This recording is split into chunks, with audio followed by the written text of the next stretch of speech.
श्री स्वामी समर्थ. कशा आहात सगळ्याजणी? कालच्या व्हिडिओला दिलेल्या प्रेमासाठी, कमेंटसाठी अगदी हृदयातून आभारी. तर पनीर मेकर जे आहे ते ऑर्डर केलेलं होतं, आलेलं होतं. व्यवस्थित स्वच्छ धुवून वगैरे घेतलं आणि रात्रीच लगेच दूध फाडलं, पनीर लावलं. पुढं दाखवेन मी तुम्हाला कसं निघालेलं होतं. फक्त काय झालं की मी त्याच्यावरती जड वस्तू ठेवली नाही, असंच पाणी ड्रेन होऊ दिले एक तासभर, नंतर फ्रीजमध्ये ठेवून दिलेलं होतं. बघा आता बरेच जणी म्हणतील की आपलं कापड खूप बेस्ट, तर मी आत्तापर्यंत कापडातच वापरत आलेले आहे. तुम्ही पाहिलेलं आहे भरपूर वेळा मी कपड्यामध्येच पनीर काढलेलं आहे. आता आहे म्हणलं मार्केटला अवेलेबल झालेलं आहे मेकर, तर चला घ्यायला हरकत नाही आहे. 200 250 अशी काहीतरी प्राईज आहे. तिथं खूप असं म्हणजे आपल्याला पाहिजे तेवढ्या किमतीपासून अवेलेबल आहे. मी तुम्हाला ग्लास का दाखवत आहे, हा ग्लास फुटला याचं एकमेव कारण मीच स्वतः आहे. कारण फ्रीजमध्ये पाणी भरून ठेवलेलं होतं आणि ते डीपला ठेवल्यामुळं त्याला बहुतेक तडा गेला आहे. तर याच्यामध्ये ना पनीर जे लावलेलं होतं ते कसं झालंय दाखवते. हे मी जड काय वर ठेवलं नाही, थोडंसं बाहेर ठेवलेलं आणि त्याच्यानंतर डायरेक्टली मी फ्रीजमध्ये ठेवून दिलेलं होतं. तर काढते म्हणजे आपल्याला कळेल की बाबा कसं पडलंय, काय पडलंय. वाव, छान निघालंय. हे बघा, आहे असा पनीरचा लगदा जो आहे, म्हणजे जो आपण मार्केटमधनं आणतोय तसा सेम निघालाय. असतं पण ओके आहे. म्हणजे जे भांडं घेतले त्याचं कौतुक करायला हरकत नाही. हे बघा, सॉरी थंडी वाजायला लागली, एवढी थंडी वाजायला लागली आहे ना. पाऊस सुरू आहे, धो धो धो पाऊस सुरू आहे. मला आता जस्टच एका ताईची कमेंट होती, माझ्या रेग्युलर ताईची, पाऊस भरपूर सुरू आहे, तुमची नदी भरून वाहायला लागले, काळजी घ्या, बाहेर पडू नका. हे ना कर्ड मेकर मागवलेलं आहे. तर थोडंसं क्वांटिटी, तर थोडंसं साईज छोटी आली आहे, कारण ऑनलाईन आपल्याला काही कळत नाहीये साईज, आणि तिथं जरी कोपऱ्यात दिलेलं असलं तरी साईज एवढं काय लेडीज लोकांना समजत नाहीये, म्हणजे मला तर नाहीच समजत. तर थोडंसं छोटं वाटतंय मला, पण ठीक आहे. कधी मला श्रीखंड वगैरे करायचं असेल तर त्याच्यासाठी, कारण तुम्हाला माहिती आहे किट्टोला खूप श्रीखंड आवडतं. मग दही निघतं, पण ती मला बऱ्याच वेळेला म्हणते की मम्मी तू एवढं दही लावते करते तर श्रीखंड काढायचं, मग ते कपड्यात बांधा वगैरे ह्या गोष्टी होतात भरपूर. म्हणून म्हटलं हे आपण वापरून बघूया कसं आहे, काय क्वालिटी वगैरे. तर आहे बेस्ट. दही याच्यामध्ये, दही लावायचं, याच्यामध्ये घालायचं, ठेवून दिलं, पाणी खाली ड्रेन होतं. याला झाकण पण आहे, म्हणजे बाहेर पण ठेवू शकता, फ्रीजमध्ये पण ठेवू शकता. हे काल आले तर छान आहे. किती बसलं तर 300च्या आसपास काहीतरी बसलं. प्राइस वेगवेगळे आहेत त्यानुसार. असे खास ब्लॅक कॉफी प्यायची म्हणून मी आणलेली होती. तर आरून त्याच्यावर जे ठेका दिला म्हणता, दोन्हीच्या दोन्ही बॉटल संपून टाकल्या. मी फक्त एक टाइम सकाळी आणि संध्याकाळी अगदी अर्धा अर्धा चमचा घ्यायची, ती पोरगं 2-2 चमचे, पोरगी 2-2 चमचे असं घेऊन त्यांनी कॉफीचं मात्र करून टाकलं. सगळी कॉफी जी आहे ती संपवली. बाकीचा अजून स्टॉक म्हणजे बाजार आहे तोपर्यंत कॉफी 2 बाटल्या संपली. ह्या 2 बाटल्या आता ज्यांनी व्हिडिओ बघितला त्यांना माहिती आहे कधी मी ग्रॉसरी आणलेलं आहे. संपलं. कॉफी भयानक पोरं पितात.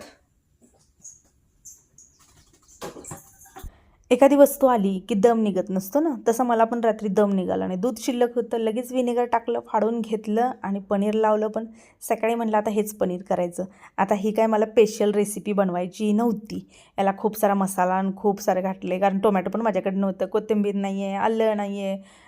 तुम्ही काय सगळं आणि सांगत बसते, माझ्याकडे हे नाही. मला एकदा कमेंट आली एखाद्याची, मला हे तुझं लय भारी आवडतं, जे आहे ते आहे, रिअल सांगते, उगीच काहीही करत नाही मोठेपणा वगैरे. तर आता नाही तर नाहीच म्हणायला पाहिजे. तर आता टोमॅटो म्हणजे बिना टोमॅटोचं तर भाजी शक्यच नाही. पण जाऊ दे म्हटलं, खायचं आपल्यालाच आहे ना. आपल्याला म्हणजे म्हणतात ना की थोडं उपर नीचे चालतं. बाहेरची कोणी येणार असेल, पै पाहुणा असेल, कोणी असं असेल की बाबा ज्यांच्यासाठी दुसऱ्यासाठी बाहेरच्या बनवते, तर मात्र डोक्यात येतं की यार आपण कसं तरी खाल्लेलं बरं, पण बाहेरच्या माणसांना पदार्थ व्यवस्थित जायला पाहिजे ना.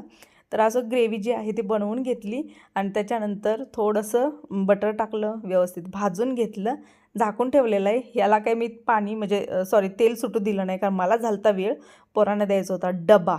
आणि डब्याच्या गडबडीमध्ये ना मी त्या ग्रेव्हीला ना चांगलं काय म्हणतात की शिजू दिलं ना, तेल सुटू दिलं ना, काहीच नाही आहे. चवीपुरतं मीठ टाकलं, पनीर टाकलं. खरं पोरांना हीच भाजी आवडली आहे. पोरं मला काय म्हणतात ते पप्पांगत की मम्मी तू अशीच भाजी करत जा सिंपल, तू काय बाय टाकते ना त्यांना तेवढी चवीला होत नाही आहे. आणि ही सिंपल भाजी, याला टोमॅटो नाही, कोथिंबीर नाही, काय ते आलं नाही आहे, काही नाही, आणि ही भाजी त्यांना आवडली. असं होतं. चला चालायचं, चांगली गोष्ट आहे ना, कमी ह्याच्यामध्ये झाली. आता उरलेलं काय केलं आहे की हे लावून ठेवले आपलं दही. आणि मग तुम्हाला संध्याकाळच्या वेळेला दाखवेन की बाबा मी श्रीखंडासाठी कशा पद्धतीने केलं. आता तुम्ही पाहिलं असेल दूध थोडंसं गरम होतं बघा, प्रमाण व्यवस्थित झालं तर दही लागतंय, नाही तर मग दही असं घट्ट लागलं म्हणजे पाणी थोडंसं सेपरेट झालं आणि चक्का सेपरेट झाल्या अगं. सागरला थोडंसं सामान द्यायचं होतं आणि फुलं काढायची आहेत. आज फुलं काढलेली नाहीत, डॉगींनी सगळं दार किचकिच किचकिच करून ठेवले. फुलं आहेत खरं वरतीच लय आहेत. हे कुत्रा बघ कसं गुरगुरायला लागलंय. बघ की, बघ रे कसं येऊ सांग घरात.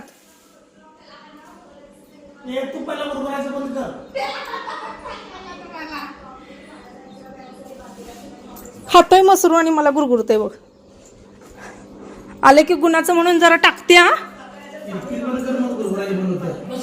नाही मला काम आहे बिनभरोशा. म्हणजे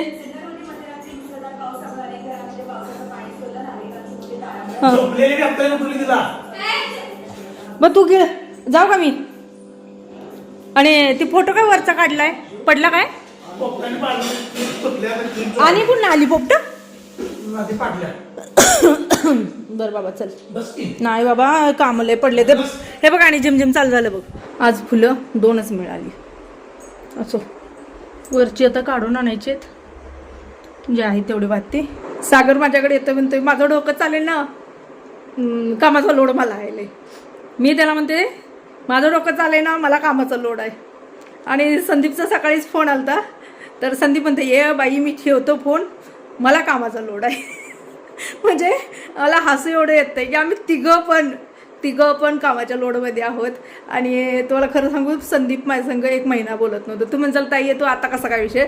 आता सागर आलता जस्ट आणि मी त्याला फक्त म्हणले ये की रे जरा थोडं बस पाणी पिते. ते मला म्हणते ये बाई तुला काय काम आहे, मला कामाचा लोड लय आहे, तुला काय सांगू माझं डोकं चालत नाही, चालायचं बंद झालं आहे आणि तू कुठं मला बस म्हणते.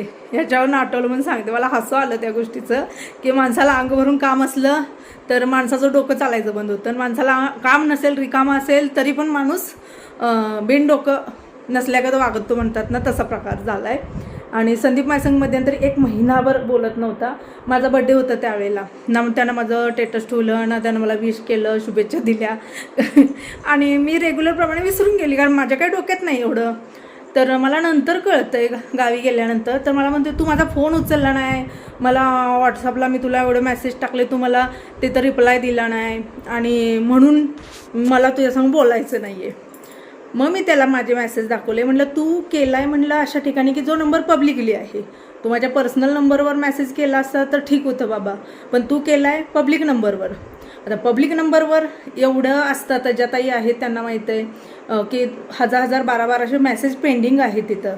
आणि यानं त्यात केला आहे तो मेसेज गेला खाली आणि याला रिप्लाय गेला नाही. मग त्याला राग आलेला होता आणि त्यानं फोन पण त्याच नंबरवर केले 2-3 वेळा. मी रिसिव्ह केलं नाही आणि मी बघितलं पण नाही कोणाचे येऊन गेले काय. तर तो बरोबर 1 महिना माझ्या संग बोलत नव्हता. की तेवढंच फक्त एक कारण की मला बऱ्याच जणी म्हणले की ताई तू पब्लिक नंबर वेगळा ठेव, पर्सनल. माझं ते वेगळंच आहे, माझा पर्सनल नंबर वेगळाच ठेवला आहे ताईनं, जिथं लिमिटेड आहेत. फक्त यातच यायचं असतं, यातच घुसायचं असतं आणि पुन्हा मग यात यायचं घुसायचं आणि मग पुन्हा रिप्लाय दिला नाही म्हणून करायचं. कोणाकोणाची भावंडं अशी आहेत की बाबा तुम्ही कॉल नाही उचलला म्हणून महिनाभर तुमच्यासंग बोलणार नाही आहेत. मला नंतर संदीपनं सांगितल्यानंतर मला कळते की हा माझ्यावर रागाला आलेला. मला तोपर्यंत कळलंच नाही. नंतर तो सांगताना कळतंय की तो माझ्यावर रागाला आला होता महिनाभर. तोपर्यंत मला माहीत नाही तो रागाला आलेला, कारण मी कोणी बड्डे विश केलं नाही म्हणून रागाला येत नाही, कोणी स्टेटस ठेवलं नाही म्हणून रागाला येत नाही, कारण माझं मला माहीत असते व्याप्ती ते असते. त्यामुळे कोणी ठेवो न ठेवो, कुणी शुभेच्छा देऊ न देऊ, माझं काही नसतं. की मला असं वाटतं की यार मी पण कामातली असते, मग समोरचं पण तसंच असेल असं माझ्या मनात असतं. आणि तो स्वतः जेव्हा सांगतो तेव्हा मला कळते की तो 1 महिना रुसलेला होता. म्हणजे समोरचा माणूस रुसलेला सुद्धा मला माहित नाही, कारण मी नाही विचार करत की बाबा हा त्यानं मला फोन करायला वेळेला का. तो आर्मीमध्ये आहे, त्याला 24 तास ड्युटी असते, तो कुठल्या कंडिशनमध्ये कधी असेल सांगता येत नाहीये. त्यामुळे मी कधीही त्याला स्वतःहून सुद्धा कॉल करत नाही. का कॉल करत नाही, कारण मला असं वाटतं की त्यांच्यासमोर काय असेल नेमकं आव्हान, किंवा कुठं असेल ड्युटीला, कधी फोन चालतो कधी नाही चालत, नियमामध्ये राहावं लागतं, बंधन असतात, आणि मग उगीच आपण कॉल करायचं बोलायचं याला अर्थ नसतो. मी त्याला काय म्हणते की तुला होईल तेव्हा तू मला करत जा, म्हणजे तो जेव्हा तुला वाटेल की बाबा हां आता मला फ्री वेळ आहे तू करत जा, आम्ही स्वतः नाही करणार का, तुझं कामच असं आहे की आम्ही तोंड उठून फोन नाही करू शकत. आता मी डिसिप्लिन पाळणारी, प्रत्येकाचा मी विचार करते की बाबा हां आपण कामात असेल, पण माझ्या बाबतीतच का असं होतं काय माहीत सगळ्यांचं की फोन नाही उचलला, रिप्लाय नाही दिला, सगळे रुसतात फुगतात, आणि मी काही मनावर घेत नाही कारण ते फुगलेलं पण मला माहीत होत नाही. याच्यावरनं तुम्हाला कळलं असेल की ताई कशी आहे. नाही मी कधीच रागाला येत नाही आहे, कोणीही असू दे मी कधीच रागाला येत नाही, पण तुम्हाला खरं सांगू माझ्यावर रुसणारे फुगणाऱ्यांची संख्या लय आहे. पण मी असं म्हणत नाही की ते काय मुद्दाम फुगतात रुसतात वगैरे, पण मला पण थोडंसं समजून घ्या. आता घरातल्यांना म्हणायची बारी आली आहे, समजून घ्या, कारण कॉल मेसेज दिवसभर आपण त्यामध्ये राहू शकत नाही. आता बघा आले, हे सगळं पडलेलं आहे, तिकडे देवपूजा झालेली आहे, तो राडा सगळा पडलेला आहे, वर पोरं तिसरं म्हणजे म्हणतात ना की गबाळा करून गेले असतील ते वेगळं पडलेलं आहे. हे सगळं आवरायचं आणि एकटीने सगळीकडे झुंज द्यायचं. आज हा किस्सा शेअर करण्यामागचं कारण एकच आहे की तुमच्याही आयुष्यात अशी भरपूर माणसं आहेत की ज्यांच्या म्हणजे म्हणतात ना की रुटीन त्यांचं हे आहे किंवा त्यांच्यावर जबाबदारी आहे, लोड आहे. प्रत्येकाच्या आयुष्यामध्ये असतात, कोणाकडे आईवडील असतील, कोणाकडे मुलं असतील, कोणाकडे भावंड असतील, प्रत्येक नाते असणार आहेत. तर लक्षात ठेवा, समजून घ्या, प्रत्येकाला समजून घ्या. छोट्या छोट्या रुसवे फुगवे जे आहेत ते धरू नका. तुम्ही समजून घेणार नाही आपल्या माणसाला तर कोण घेणार, त्यासाठी मी तुम्हाला शेअर केलं. आणि मी जसं म्हटलं ना मी व्यस्ततेत असते त्यामुळे माझं आजूबाजूला जास्त लक्ष राहत नाही, त्यामुळं तो रागाला फुगला रुसला हे तेव्हा मला कळलं असतं तर मला वाईट वाटलं असतं, कदाचित नात्यांमध्ये दुरावा जास्त राहिला असता किंवा एखादी गोष्ट ताणली गेली असती, पण ते मला कळलंच नाही आहे कोण माझ्यावर रुसले फुगले, म्हणून ते नात्यांमध्ये काही प्रॉब्लेम आलेला नाही आहे. असं तुमचंही होऊ नये त्याच्यासाठी सांगते. असं आज मस्त सकाळी लावलेलं लागलं, पण तुम्ही बघा जरा घट्ट लागले दही, जसं चक्का टाईप असतं ना ते लागले, पाणी सेपरेट झालं. याचं कारण एकमेव दूध जास्त म्हणजे कडक होतं, म्हणजे असं नॉर्मल पाहिजे, रूम टेम्परेचरपेक्षा थोडंसं असं कडक पाहिजे दूध, तर ते लागतं. माझ्या दह्याचं हेच आहे, कधी लागलं तर एकदम घट लागतं, नाहीतर असं पानचट लागतं, आणि नाहीतर मग असं गुठळ्याच होतात, म्हणजे ते धड दही पण म्हणायला येत नाही, दही पाणी पण म्हणा येत नाही. असं आज फळं आणलेली होती, भरपूर सारी फळं, ती तेवढीच फळं एवढी महाग आहेत, पण मी आता मुलांना पुन्हा फळं का सुरू केले आहेत किंवा जेवणामध्ये आता जे काही चेंजेस असतील, मी या गोष्टीचं कारण पण तुम्हाला देणार आहे. ते तुमच्यासाठी पण चांगलं असणार आहे. एवढंच आहे की स्वतः मी ते करायला पाहिजे ना, नाही तर मी तुम्हाला सांगते ही गोष्ट करा आणि मी ती गोष्ट फॉलो करत नसेल तर त्याला अर्थ नसतो ना, म्हणून मग मी स्वतः आता ते फॉलो करणार आहे पूर्ण फॅमिलीसोबत, आणि मग तुम्हाला मी ते शेअर करेन त्याच्यामागचं कारणं काय आहेत काय नाही आहेत, कुठल्या गोष्टीची मला माहिती मिळाली आहे काय मिळाली आहे, असं आता जेव्हाच्या तेव्हा गोष्टी आहेत. आज मस्त असा गुळाचा जो आहे तो शिरा बनवलेला आहे. हा खास मी आरू बाळासाठी बनवलेला होता, कारण त्याला आलेला होता ताप, कणकण लागत होतं, थोडंसं त्याचं वेगळंच होतं सकाळपासून. अचानक रात्री थोडंसं म्हणला की असं सर्दी झाल्यागत आपल्या नाकातनं असं घशात दुखतं तसं दुखत होतं, आणि त्याला भिजलेलं सहन होत नाही आहे, अजिबात सहन होत नाही.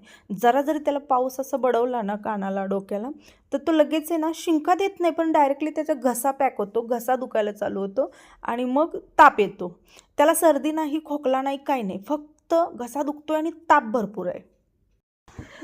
तर माझ्या आरू बाळाची तब्येत बिघडल्या, ताप वगैरे आलाय, आता पप्पा घेऊन चाललेत दवाखान्यात.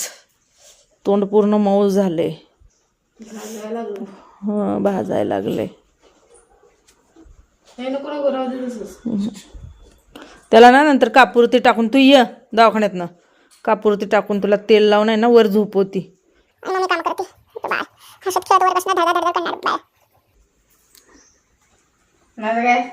हे अवतार अवतार बघा, चष्मा घातलाय, पायात पडायला येईना. थोडा शिरा मग अशी 2 घास खाल्लं कधी, वरती सूप देऊ का, ती कॉर्न सूप आणू दे का बनवून द्यायला, मॅगी पास्ता. आज ना अशा वेळेला वाटतं की आपण गाडी घेतली खूप फायदेशीर ठरतं. म्हणजे का, आता दवाखान्याला जायचं होतं आरूला, बाहेर पाऊस खूप मोठा सुरू होता, 2 व्हीलरवर न्यायचं असतं तर मग ते पुन्हा भिजत जावं लागलं असतं, पण तो अगदी आरामात आतमध्ये बसला आणि तो व्यवस्थित गेला. मी म्हणेन की ह्यातच सगळं आलं, बाकीचं जाऊ दे तिकडं. आपल्याला कसं असं काही अडचणीचं असेल तर आपल्या सोयीस्कर होत असेल ना तर ती वस्तू आपल्याला फायदेशीर म्हणायला हरकत नाही. असं त्याला दवाखान्यात नेऊन इंजेक्शन वगैरे करून आणलं आणि मग गेले दादा कामाला. तर चला मी पण व्हिडिओ एंड करते. तुम्हाला आवडला असेल तर लाईक करा. सर्वांना श्री स्वामी समर्थ.